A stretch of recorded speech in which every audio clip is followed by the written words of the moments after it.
Kalau ada penjara bintang 5, yang penuh dengan furnitur dan elektronik, serta makanan enak setiap harinya, lalu kulkas yang selalu penuh, dan kamu tidak usah bekerja. Kalau bosan bisa main game atau berendam, bahkan berpacaran dengan wanita cantik. Apa kamu mau tinggal di sana? Hari ini, seorang kriminal kejam dibawa ke sini. Namanya Kim, seorang pembunuh berantai.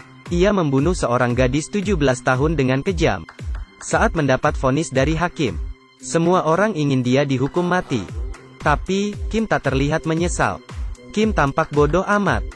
Melihat Kim yang shock dan kurang ajar, hakim akan memberinya pelajaran, dengan hukuman penjara seumur hidup. Mendengar vonisnya, Kim bahkan tertawa. Ia lalu dibawa ke sel khusus. Kim tak percaya ini adalah selnya.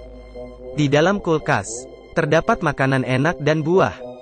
Di dalam lemari, baju napi sudah tertata rapi.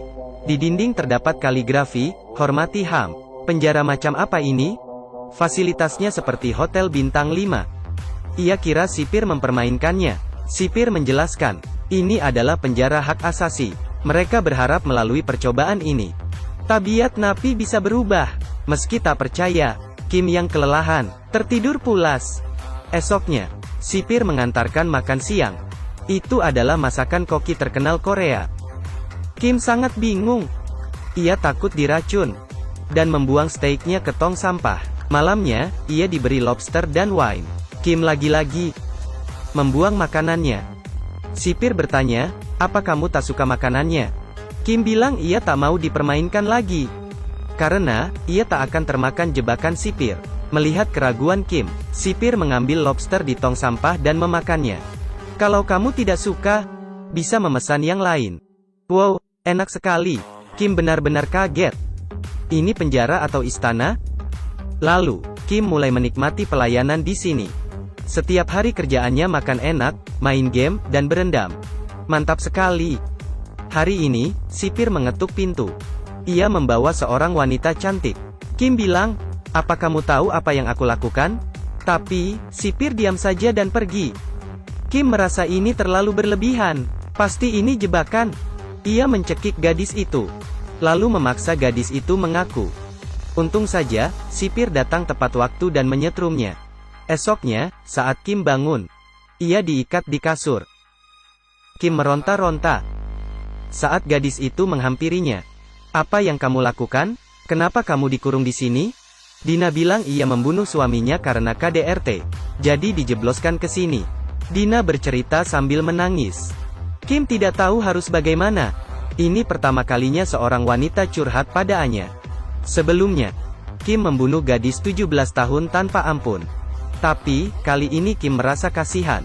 Mereka mulai berteman, makan dan nonton TV bersama. Tapi, setiap malam Dina harus kembali ke selnya. Paginya, ia akan diantar masuk lagi. Makan enak, tidur nyenyak, dan Dina yang cantik, membuat Kim merasa sangat beruntung. Untung saja ia dipenjara di sini. Setelah lama bersama, mereka jatuh cinta. Hari ini, Kim menyatakan cinta. Ia memberi Dina hadiah. Dina mencium Kim sebagai tanda setuju. Mereka mulai berkencan sebagai pasangan kekasih. Sipir datang membawa berita baik.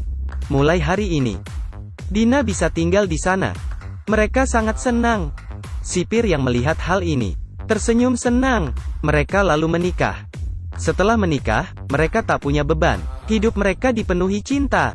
Hari berganti hari. Dina pun hamil. Mereka menantikan kehadiran bayinya. Kim yang awalnya sudah mati rasa, kini memiliki harapan baru. Ia bertekad untuk menjaga keluarganya. Kalau ia dibebaskan, ia akan bertobat. Perut Dina mendadak sakit. Dina segera dilarikan ke rumah sakit. Kim menunggu di luar dengan panik. Sipir menenangkannya. Tiba-tiba, terdengar suara tangisan bayi. Suster menggendong seorang bayi montok. Kim menggendong putranya. Ia sangat terharu. Tapi, ada berita buruk. Dina meninggal setelah melahirkan. Kim menghampirinya dan menangis patah hati. Pembunuh tanpa hati. Akhirnya ia merasakan duka mendalam. Kim dikembalikan ke selnya. Ia tak bisa menerima kenyataan. Kim mulai depresi. Untuk membangkitkan semangatnya, sipir memberikan bayinya ke Kim. Sekarang, putranya adalah harapan satu-satunya. Tapi, setelah sipir pergi, putranya terus menangis. Kim mengira anaknya sakit. Ia menelepon sipir, tapi tak ada yang mengangkat. Kim frustrasi. Adegan ini ternyata ditonton oleh sekelompok orang yang ada di balik layar. Mereka adalah keluarga korban. Ternyata, semua ini adalah rencana untuk membuat Kim tahu rasanya kehilangan keluarga. Dina dan bayinya sebenarnya hanyalah robot. Mereka tak punya perasaan dan tak bisa mati. Saat sipir bertanya apa hukumannya sudah setimpal, keluarga korban merasa belum cukup. Sipir lalu menekan tombol merah. Tiba-tiba, bayi Kim terdiam. Bayinya berhenti bernapas. Ia kehilangan istri dan anaknya.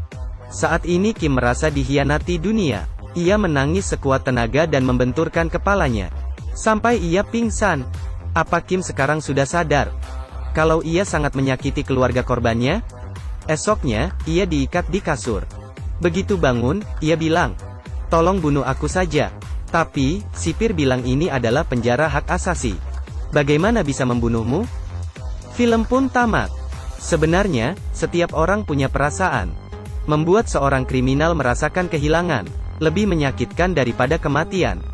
Kalau kamu apa mau masuk ke penjara ini?